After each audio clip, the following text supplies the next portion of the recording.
मुबीन खान, आज मैं मौजूद हूँ 1122 सिंध का एक बहुत बड़ा इदारा है 1122, जो एम्बुलेंस सर्विस और उसके अलावा भी बहुत कुछ है, जिसमें हमारे साथ आज मौजूद हैं डायरेक्टर ऑपरेशन तफ अली मंगरियो साहब, जो हमें बताएंगे कि 1122 कराची के अंदर, सिंध के अंदर क्या कर रहा है, क्या इसका काम है। इसलिए कि लोगों को अवेयरनेस है 1122 की सिर्फ एम्बुलेंस तक, जबकि मुझे यहाँ के पता चला है कि ये बहुत कुछ देख रहा है। तो ये हमें बताएंगे अली साहब, और ये इन्हें पूरी डिटेल है कि इसलिए और डायरेक्टर ऑपरेशन है। तो मैं आपको एक चीज़ बताता चलूँगा कि 1122 का काम सिर्फ एक्सीडेंट नहीं, बहुत कुछ है। देखते रहिए सच बोले with Mubeen Khan, director operation मेरे साथ मौजूद हैं 1122। अली भाई सलाम अलैकुम। अस्सलाम वालेकुम। बहुत शुक्रिया आपका, आपने टाइम दिया। सर मुझे बताएंगे 1122 क्या क्या प्रोसेस है, क्या क्या करता है यहाँ पर कराची के अंदर। देखें, सिंध हुकूमत का एक बड़ा ज़बरदस्त इनिशिएटिव है, और वो है 1122 नंबर जो है वो बेसिकली उस पर किसी भी किस्म की कोई इमरजेंसी आती है तो गवर्नमेंट ऑफ सिंध ने एक ऐसा प्लेटफॉर्म दिया है जहाँ पे आपको हर किस्म की इमरजेंसी अगर घर में कोई होती है, फॉर इंस्टेंस आपको बीमारी कोई है या आपका रोड एक्सीडेंट हो गया है या घर में कोई मसला हो गया है, आपको एम्बुलेंस चाहिए तो आप 1122 पे फ़ोन करें। अगर आपके घर में कोई खुदा न खास्ता आग लग गई है, किसी मोहल्ले में आग लग गई है, तो भी आप 1122 पे फ़ोन करें। अगर आपकी बिल्डिंग कहीं गिर गई है तो भी 1122 पे फ़ोन करें। अगर कोई और अब घर के अंदर पानी आया है, वो सैलाब आ गया है, कोई मसला है, तो भी आप 1122 पे फ़ोन करें। किसी किस्म का कोई भी मसला है, इमरजेंसी की सूरत हाल है, तो आपने एक ही नंबर पर फ़ोन करना है, वो है 1122। अली भाई आपके साथ ऑन बोर्ड हैं ये तमाम इदारे। जी, 1122 बेसिकली ये गवर्नमेंट ऑफ सिंध का इनिशिएटिव है, और इसके अंदर, इस अम्ब्रेला के अंदर बहुत से इदारे काम कर रहे हैं। और उसमें जिस इदारे में आप बैठे हैं अभी, ये है Sindh integrated emergency health service, और मैं इसमें एम्बुलेटरी कंपोनेंट है उसको मैं देख रहा हूँ। और ये एम्बुलेटरी कंपोनेंट ये हेल्थ डिपार्टमेंट के अंडर आता है। और हम पूरे सिंध में अगर कहीं पे भी कोई खुदा न खास्ता हेल्थ इमरजेंसी है तो 1122 पे कॉल आती है, और वहाँ से हम उसको फिर फैसिलिटेट करते हैं उस बंदे को, जो भी कॉलर है उसको। कोई भी इमरजेंसी हो, ख़ास तौर पे हेल्थ की इमरजेंसी हो, तो हम फैसिलिटेट कर रहे होते हैं। अगर फायर रेस्क्यू अर्बन सर्च है तो उसको रेस्क्यू जो अथॉरिटी है रिहेबिलिटेशन डिपार्टमेंट के अंदर, वो उनको मैनेज कर रहे होते हैं। सो बेसिकली द गवर्नमेंट का जो पर्पस था वो ये था कि कॉल करने वाले बंदे को, जो बंदा इमरजेंसी में है, उसको किसी और नंबर पर नहीं जाना पड़े। पीछे गवर्नमेंट ने कितने ज़्यादा काम कर रहे हैं, ये गवर्नमेंट का मसला है। सो बंदा एक नंबर पर फ़ोन करेगा, वो है 1122, और उसके नीचे बहुत से इदारे नीचे काम कर रहे हैं, और उसका जो जिस इदारे में हूँ वो है एम्बुलेटरी कंपाउंड। मैं सिर्फ एम्बुलेटरी कंपाउंड को देखता हूँ यहाँ पे। अच्छा अली भाई ये मुझे बताएं कि 1122 की जो एम्बुलेंस है उसमें क्या क्या फैसिलिटी दी हुई है मरीज़ के लिए। इसलिए कि आम एम्बुलेंस में तो इतनी खास कुछ भी नहीं होता, ये जो दूसरी कंपनी उसमें तो सिर्फ एक ऑक्सीजन होता है, किसी में होता है और किसी में नहीं होता। 1122 के अंदर क्या क्या प्रोसीजर दिया है आपने, क्या क्या सहूलतें दी हुई है मरीज़ के लिए। देखिए, नॉर्मली हम सिंध गवर्नमेंट के बारे में कोई ऐसा सुनते नहीं है टीवी पे ऊपर, लेकिन मैं काम कर रहा हूँ यहाँ पे, और मैं ये दावे से कह सकता हूँ इस वक्त कि 1122 के फाउंडर जो हैं वो पंजाब है, उसके बाद KPK, अब सिंध में आए हैं। लेकिन हमने इन पंजाब और KPK से जितनी भी एम्बुलेटरी सर्विस का जो निज़ाम था वो हमने सीखा। और उससे पहले कराची में एक प्राइवेट इदारा था, अमन फाउंडेशन, वो एम्बुलेंस चला रहा था, उससे भी हमने सीखा। और हमने जो एम्बुलेंस अब दी है वो स्टेट ऑफ आर्ट एम्बुलेंस है। स्टेट ऑफ आर्ट से मुराद ये है कि इस एम्बुलेंस के अंदर, मैं आसान लफ्ज़ों में कहूँ, कि ये एक चलता फिरता ICU है। जो ICU में सर्विस होती हैं, जो बंदा हम जाते हैं किसी ICU में एडमिट होते हैं, तो वो सर्विस ICU की आपके घर तक व्हील पहिए के ऊपर आ रही है। जी नाज़रीन, ये देखें बहुत काम की बात है जो अली भाई ने बताई है, डायरेक्टर ऑपरेशन है, जाहिर सी बात है। इन्होंने बताया कि 1122 की जो एम्बुलेंस है उसके अंदर तमाम सहूलतें मौसर हैं। कोई भी पेशेंट सीरियस हालत में है तो आप फ़ौरन 1122 से रब्ता करें, वो आपको फ़ौरन इमीडिएटली वहाँ पे पहुँचेगी और आपके पेशेंट को देखेगी और आपके पेशेंट को फ़ौरन रेफ़र करेगी हॉस्पिटल के अंदर। एम्बुलेंस की जो सर्विस है इसके के अंदर जो जो भी डॉक्टर्स इसके अंदर आपके पास होते हैं या कोई फैसिलिटी होती है, अच्छा ये सिर्फ घर से ले जाने की है या हॉस्पिटल हॉस्पिटल से, क्या इसका प्रोसीजर क्या है। अच्छा, ये सही जगह आपने सवाल पूछ लिया। ये हमें ये बड़ा चैलेंज आता है। ये इमरजेंसी एम्बुलेंस है। इमरजेंसी में, आप घर के अंदर कोई इमरजेंसी है, खुदा न खास्ता हार्ट अटैक हो गया है, आपकी सांसें बहाल नहीं हो रही, कोई आपकी कोई और मसला आ गया है, आप गिर गए हैं घर के अंदर, आप ज़ख्मी हो गए हैं, तो एक तो घर में कोई भी इमरजेंसी हो, इमरजेंसी नॉर्मल कोई बीमारी है नहीं, आपको टेम्परेचर हुआ है, पेट में दर्द है, आप एम्बुलेंस को फ़ोन कर लें, मुझे लेके जाएँ, उसके लिए नहीं है। ये सिर्फ़ और सिर्फ़ इमरजेंसी सूरत हाल के अंदर जहाँ आपकी लाइफ़ ख़तरे में हो, आपकी ज़िंदगी ख़तरे में हो, तो घर से भी उठाते हैं हम। एक छोटे हॉस्पिटल में पेशेंट पहुंचा है कोई और उसमें वो सर्विस नहीं है। मिसाल के तौर पर एक छोटी हॉस्पिटल में, गवर्नमेंट के सेटअप में या प्राइवेट में कहीं पे भी कोई बंदा आया है, वो कार्डियक अरेस्ट का है, ठीक है ना? तो उसको अभी एनआईसीडी जाना है। एनआईसीडी जाने के लिए वो वहाँ से वहाँ कैसे पहुँचे? तो एक छोटी हॉस्पिटल से बड़ी हॉस्पिटल ले जाते हैं हम पेशेंट को। किसी रोड पे, सड़क पे कहीं पे कोई पेशेंट होगा, कोई रोड एक्सीडेंट हुआ है, वहाँ से उठा के ले आते हैं। लेकिन हम हॉस्पिटल पहुँचने के बाद उस पेशेंट को घर नहीं ले जाते, क्योंकि वो इमरजेंसी नहीं रहती।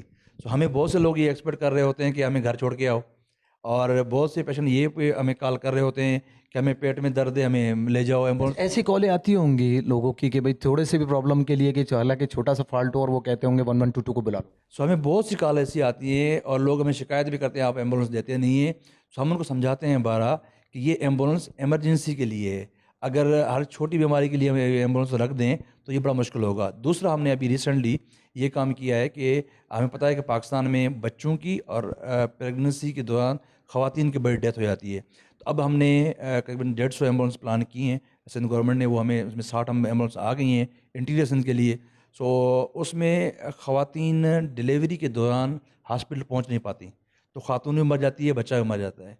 तो उसको एड्रेस करने के लिए हमने दही इलाकों में ये माँ और बच्चे के लिए स्पेसिफिक गाड़ियाँ रख दी हैं अभी। अली भाई, कितनी एम्बुलेंस हैं जो इस समय कराची में सिर्फ एक्टिव है?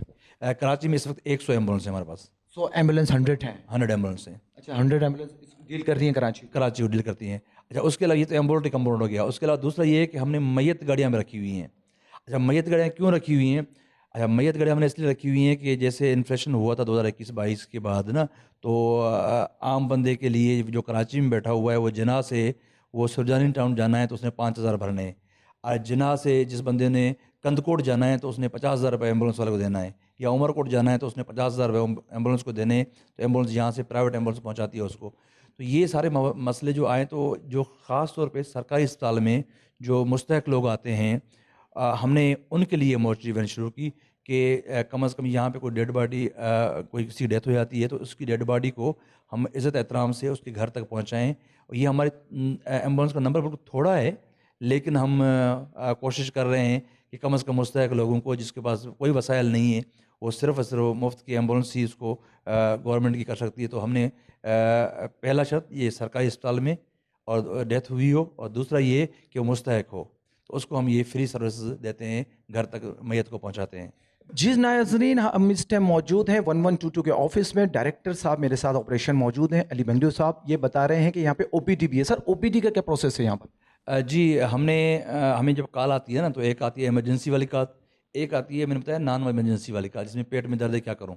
तो ये हमारे पास बहुत कॉल आती थी। तो हमने क्या किया, हमने एक ऑनलाइन टेली हेल्थ सिस्टम बना दिया है। यहाँ पे 24 घंटे हेल्थ एडवाइज़र, मेडिकल डॉक्टर्स और मेंटल हेल्थ के काउंसलर बैठा दिए तो हमने। ये क्या जाते हैं वहाँ पर? जो इसका प्रोसीजर क्या इसका है? प्रोसीजर ये है कि जैसे 1122 हमारा इमरजेंसी का नंबर है, जो गवर्नमेंट ऑफ सिंध का नंबर है 1122, तो इसी तरह हमने गवर्नमेंट ऑफ सिंध का एक और नंबर बनाया है इन हाउस हमारे, वो है 1123, एक नंबर का डिफरेंस है। सो वो 1122 है, ये 1123 है।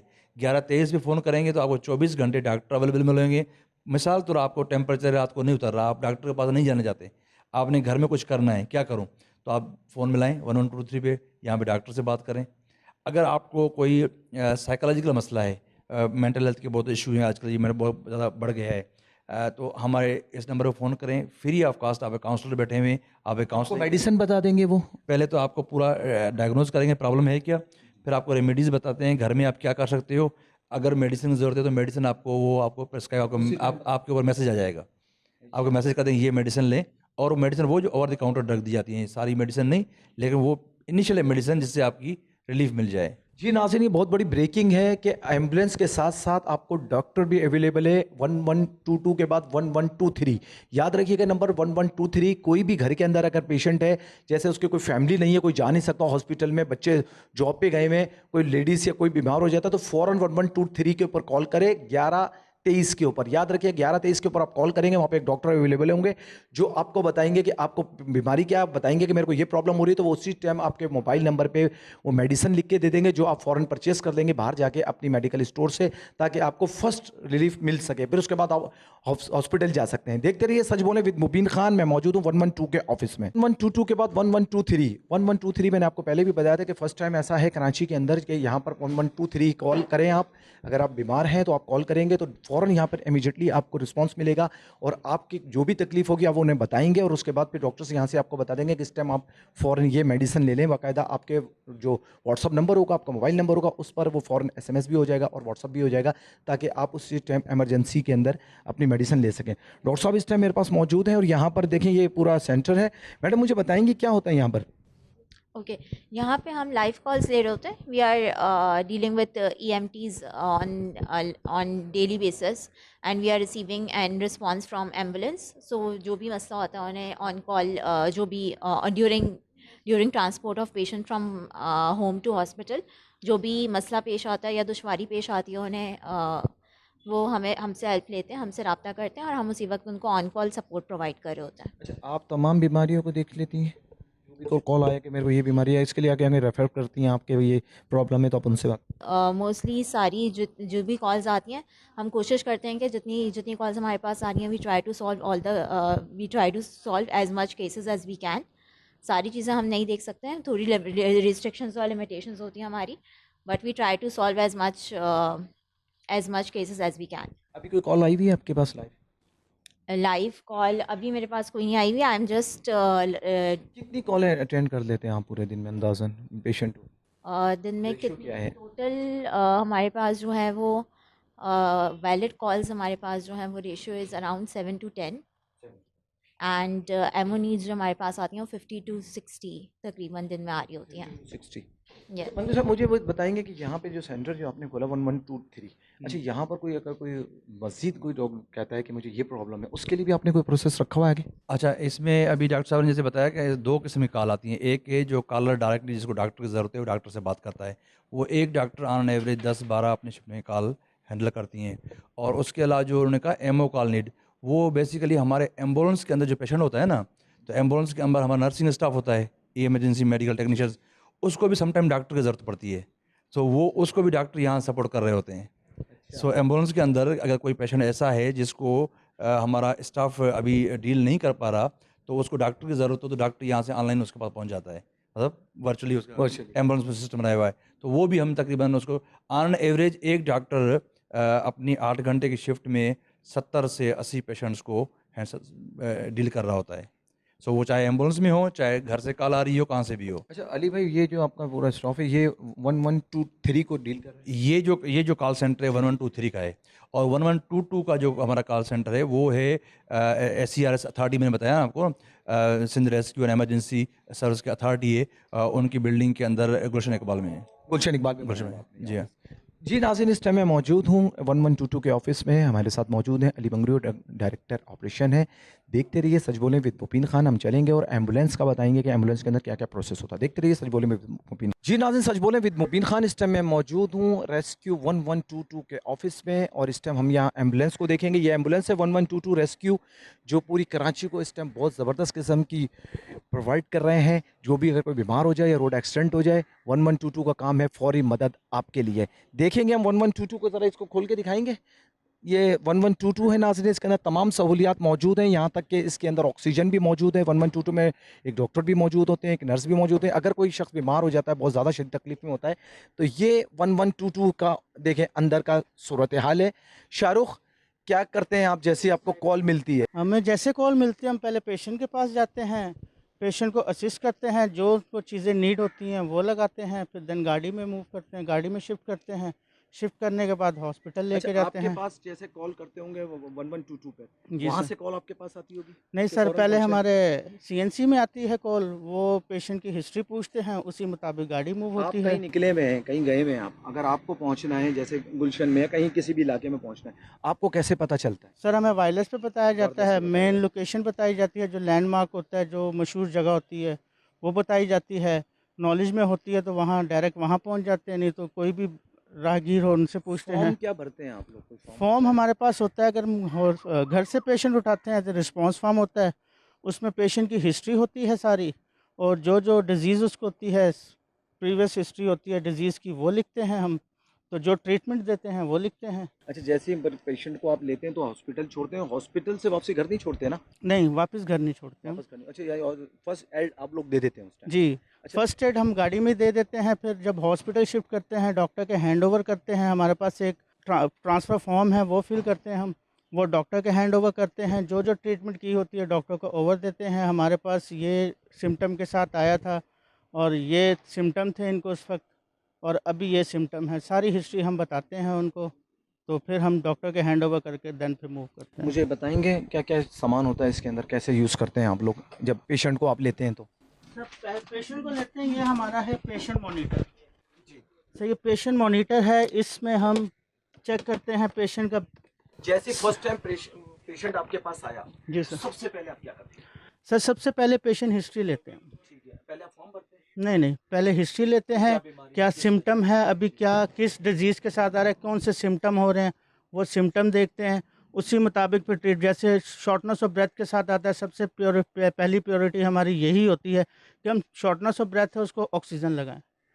ऑक्सीजन मास्क हमारे इस बैग में होता है, ये मेडिकल बैग है हमारा, सारी मेडिसिन। मेडिकल बैग है। जी, ये मेडिकल बैग है नाजरीन इनका, जिसमें सारा सामान होता है। अच्छा, जैसे ही आपको पेशेंट को, आप सबसे पहले इसका ब्लड प्रेशर भी चेक करते होंगे जाहिर सी बात है। जी, सबसे पहले ब्लड प्रेशर चेक करते हैं, सैचुरेशन चेक करते हैं, हार्ट बीट चेक करते हैं, शुगर चेक करते हैं। ये मेन चीज़ है जो सबसे पहले हमने ये चीज़ें चेक करनी है, क्योंकि ये वाइटल साइन होते हैं, इसी से पेशेंट की कंडीशन का पता चलता है कि कैसी कंडीशन है ये उनकी। ऑक्सीजन है? जी, ये ऑक्सीजन, यहाँ से ये- ऑक्सीजन फराहम करते हैं। अच्छा, यहाँ से, अच्छा, खुदा ना खास्ता कुछ ज़्यादा पेशेंट की आप हालत देखते होंगे, बहुत ज़्यादा ख़राब हो गया और आपकी गाड़ी के अंदर जो सहूलत है उससे ज़्यादा चाहिए, तो उसके लिए फ़ौरन इमरजेंसी में आप किसी हॉस्पिटल में रेफ़र करते हैं?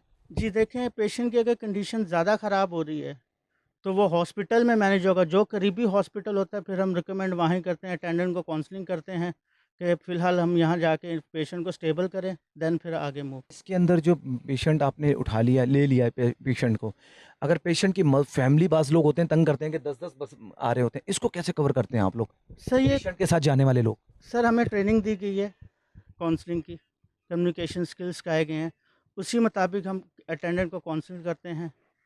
तो फिर वो मान लेते हैं, हम बोलते हैं कि हम यही बोलते हैं कि अगर आप ज़्यादा लोग बैठेंगे, इन केस खुदा ना खास्ता आपके पेशेंट की कंडीशन ख़राब हो जाए तो हम काम कैसे करेंगे, इसलिए हम 2 बंदे अलाउ करते हैं, 2 से ज़्यादा अलाउ नहीं करते। अच्छा, मैंने 1122 के अंदर नाज़रीन हॉस्पिटलों में देखा था कि 1122 का जो स्टाफ है, मैंने खुद देखा था कि वो व्हील चेयर ये इन्होंने निकाला है, पेशेंट को डाला और खुद हॉस्पिटल के ऊपर तक भी लेके गए, ऐसा भी है? जी सर, हमारे प्रोटोकॉल में हम डॉक्टर के हैंड ओवर करेंगे और जो कंडीशन है पेशेंट की वो हम बताएंगे डॉक्टर को कि हमारे पास पेशेंट इस कंडीशन में आया था, अभी आपको हम दे रहे हैं, ये पेशेंट की कंडीशन ये है, इनके वाइटल है। लेते हैं आप? जी, हमारे पास ये फॉर्म होता फॉर्म है, दिखाएंगे मुझे आप? ये ट्रांसफ़र फॉर्म होता है, इसमें देखिए ये फॉर्म फिल करते हैं, 3 पेजेस होते हैं इसके। एक जो है ये डॉक्टर के पास जाता है, ये हमारे स्टेशन पे जो फॉर्म जमा होता है वहाँ जमा हो जाता है, और ये गाड़ी में रहता है एज अ रिकॉर्ड। जी नाज़रीन, ये है वो, देखिए फॉर्म जो भरा जाता है। आवाम से मैं रिक्वेस्ट करूँगा कि इस फॉर्म को भरने में इनसे ताउन कीजिएगा। ये वो फॉर्म है, 3 पेज ये बता रहे हैं, जिस वजह से बाज़ लोग डर जाते हैं कि भाई क्यों लिखवा रहे हैं, तो ये याद रखिएगा, ये इसलिए होता है कि ताकि एक रिकॉर्ड पे रहे। जहाँ ये हॉस्पिटल में आपको किसी डॉक्टर के हवाले करते हैं या किसी भी हॉस्पिटल में देते हैं, तो ये रिकॉर्ड रहेगा आपका कि आपके पेशेंट को क्या था। इसलिए अवाम, बाज़ लोग डर जाते हैं कि पता नहीं किस चीज़ का लिखवाने, तो ये जहन में रखिएगा, ये आपने फॉर्म लाजमी भरवाना है 1122 में। ये भरवाएंगे तो ये आपके पास भी एक रिकॉर्ड रहेगा और 1122 के पास भी रिकॉर्ड होगा कि आपके पेशेंट को क्या मसला था, कि क्या आया हॉस्पिटल से, कोई गलत इंजेक्शन तो नहीं लगा, कोई गलत बीमारी तो नहीं लगा दी, कुछ हो तो नहीं गया पेशेंट को। तो ये भरना बहुत जरूरी, अच्छा, ये बहुत ज़रूरी होता होगा। जी सर, ये डॉक्टर को रिकॉर्ड देना होता है ना, जो हमारे पास कंडीशन थी, वाइटल है, किस कंडीशन में आया, क्या क्या हमने लगाया, वो सब चीज़ें इस पे मेंशन होती है। ये हम डॉक्टर के हैंड ओवर करते हैं। ये डॉक्टर के हैंड ओवर करते हैं? जी सर। अच्छा, उसके बाद पेशेंट को आप उसके घर छोड़ते हैं? नहीं सर, घर घर नहीं, छोड़ने का नहीं है प्रोसेस? नहीं, घर छोड़ने का नहीं होता। अच्छा, जो जितनी बड़ी हालत हो, ख़राब हो, उसकी तो आप लोग को अलाउ नहीं है कि उसको घर छोड़ें? होम शिफ्टिंग हमारे प्रोटोकॉल में ही नहीं है, क्योंकि पेशेंट जब घर जा रहा है तो पेशेंट स्टेबल है, वो कोई और भी सर्विस यूज़ कर सकता है। ये बेसिकली इमरजेंसी सर्विस के लिए बनी है, एमरजेंसी केसेस ही डील करें। आवाम से मैं रिक्वेस्ट करूँगा कि आवाम इनको 1122 वालों को रोक लेते हैं बाज़ हॉस्पिटल के सामने, कहते हैं हमारे पेशेंट को लेके जाएं, तो आप लोगों को ये पैगाम दिया जा रहा है कि ये याद रखिएगा कि ये एम्बुलेंस आपको घर से तो ले सकती है, वापसी घर पे नहीं छोड़ सकती। इसलिए कि जब आप घर जा रहे हैं तो ज़ाहिर सी बात आप सेहतमंद हो गए तो घर जा रहे हैं, जब आप सेहतमंद हो गए तो और मज़ीद एम्बुलेंस जो हैं उनमें आप जा सकते हैं, प्राइवेट एम्बुलेंस में, और वैसे भी कितनी एम्बुलेंसें चल रही हैं आप उसमें, मगर 1122 ज़ाहिर सी बात है एक ऐसी इदारा है जो आप लोगों के लिए ही बना है, तो उनको प्लीज़ आप लोग तंग ना करें, उनसे आप रिक्वेस्ट ना करें, उनसे बहस ना करें कि हमारे पेशेंट को घर तक छोड़ के आएँ। ऐसा ही है? जी सर, ऐसे ही। जी नाज़रीन, इस टाइम मैं मौजूद था 1122 के अंदर, ये हमने आपको दिखाई 1122 देखें, बहुत बड़ा एक रिस्पॉन्स इदारा है ये, कराची के अंदर काम कर रहा है, अंदरून सिंध में भी काम कर रहा है, जिसमें डायरेक्टर ऑपरेशन अली मंगरू साहब ने भी हमें बताया कि 1122 का क्या काम है। अच्छा, 1122 के साथ उन्होंने 1123 भी बताई। 23 को भी आप मद्देनज़र रखिएगा कि कभी आप बीमार हो जाते हैं तो आप वहाँ कॉल कर सकते हैं, वहाँ पे डॉक्टर बैठे हुए जो आपको इमरजेंसी में आपको मेडिसिन बता देंगे। जैसे बाज़ लोग होते हैं कहते हैं कि हमें ज़रा सी बीमारी हो गई, अब हम कहाँ जाएँ, तो 1123 के ऊपर वो कॉल कर सकते हैं। और 112 याद रखिए, 1122 और 1123 ये 2 नंबर ऐसे हैं जो आप अपने घरों में लिख लें, बच्चों को बता दें कि अगर खुदा न खास्ता कोई आपके घर में कोई प्रॉब्लम हो जाती है किसी भी किस्म की। देखें 1122 का मुझे अभी डायरेक्टर ऑपरेशन ने बताया कि सिर्फ काम रोड एक्सीडेंट या इसका नहीं है, ये काम अगर आपके आग लग जाती है घर में, आपके लिए कोई प्रॉब्लम हो जाती है, कोई मैं आप अगर आपके घर में कोई डाकू भी घुस जाते हैं तो 115 अगर आपका काम नहीं कर रहा तो आप फ़ौरन इनको कॉल कर सकते हैं, आप फ़ौरन यहाँ बता सकते हैं 1122 को। फिर ये लोग फ़ौरन जो आपके इलाके का महदूद का जो थाना होगा उसको फ़ौरन इन्फॉर्म करेंगे। आज हम मौजूद थे 1122 के ऑफिस के अंदर, जहाँ पे हमें पूरी डिटेल मिली कि 1122 ऑफिस करता क्या है, 1122 का काम क्या है, एम्बुलेंस का क्या है, हमने सारी डिटेल बताई। हमें उम्मीद है आवाम ताउन करेगी, आवाम इनसे रिस्पेक्ट करेगी इनकी 1122 की। और आज हमारा प्रोग्राम यहाँ पर ख़त्म होता है। देखते रहिए सच बोलें विद मुबीन खान हमारे फेसबुक, इंस्टाग्राम, टिकटॉक और यूट्यूब चैनल पर। हमारे चैनल को सब्सक्राइब कीजिएगा। देखते रहिए सच बोलें विद मुबीन खान।